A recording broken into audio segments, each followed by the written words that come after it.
So, very good evening to all. This is Dr. Hariharan, Director, Tendral IAS Academy, Karaikudi.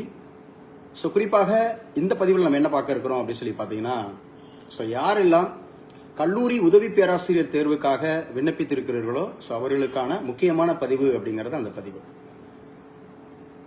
So நமக்கு December 20ஆம் தேதி அப்படிங்கிறது இந்த தேர்வு அறிவிக்கப்பட்டிருக்கிறது. இந்த தேர்வுக்கான தமிழ் எலிஜிபிலிட்டி டெஸ்ட் அப்படிங்கிறதுல நமக்கு வந்து 50 மதிப்பெண்கள் அப்படிங்கிறதும், ஆஃப்டர்நூன் செஷன் அப்படிங்கிறதுல டிஸ்கிரிப்டிவ் டெஸ்ட் அப்படிங்கிறதுக்கான 50 மதிப்பெண்கள் அப்படிங்கிறதுல மொத்தமாக ஸோ 100க்கு 100 அப்படிங்கிறது எடுக்கும் அந்தமாக இருக்கக்கூடிய முயற்சியாக நம்முடைய தென்றல் ஐஏஎஸ் அகாடமி நாளை முதல் அப்படிங்கிறது ஒரு சிறப்பு டெஸ்ட் பேட்ச் அப்படிங்கிறது நம்ம வந்து கண்டக்ட் பண்ண இருக்கிறோம்.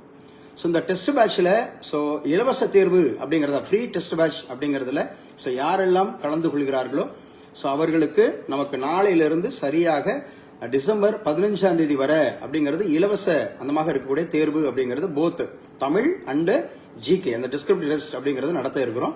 ஸோ ஆல்ரெடி இந்த குரூப் ஃபார்ம் பண்ணியாச்சு. ஸோ ஆல்ரெடி இதை பற்றியான ஒரு டீட்டெயில் உங்களுக்கு நான் கொடுத்துட்டேன். ஸோ இன்னும் நிறைய பேர் கேட்டுட்டு இருக்கீங்க. ஸோ அதற்கான ஒரு தகவல் தான். ஸோ இந்த டெஸ்ட் அப்படிங்கிறது நம்ம எந்த மாதிரி நம்ம கண்டக்ட் பண்ண போறோம், ஸோ அதில் எத்தனை அந்தமாக இருக்கக்கூடிய டெஸ்ட், எந்த டைம்ல நம்ம கண்டக்ட் பண்ண போறோம், அதுக்கான போர்ஷன்ஸ் என்ன, அதுக்கான மெட்டீரியல்ஸ் என்ன, அதுக்கான வழிமுறைகள் என்ன அப்படிங்கறது குறித்து ஒரு கூகுள் மீட் அப்படிங்கிறது ஸோ இன்னைக்கு சரியாக 7 மணி அளவுல ஒரு கூகுள் மீட் அப்படிங்கறத நம்ம ஏற்பாடு செய்திருக்கிறோம். ஸோ டைரக்டா நீங்க அதுல இணையலாம். அதுல இணைஞ்சு உங்களுக்கு உண்டான டவுட்ஸும் கேட்கலாம். அதே போல நம்முடைய தென்றல் ஐஏஎஸ் அகாடமி ஸோ ப்ரொசீடிங்ஸ் எப்படி இந்த டெஸ்ட் பேட்ச் அப்படிங்கறத நம்ம கண்டக்ட் பண்றோம் அப்படிங்கறத குறித்து நம்ம பேச இருக்கிறோம். ஸோ வாய்ப்புள்ளவர்கள் இதை பயன்படுத்திக் கொள்ளுங்க. வெற்றி நிச்சயம். Thank you so much. 7 மணிக்கு சந்திப்போம்.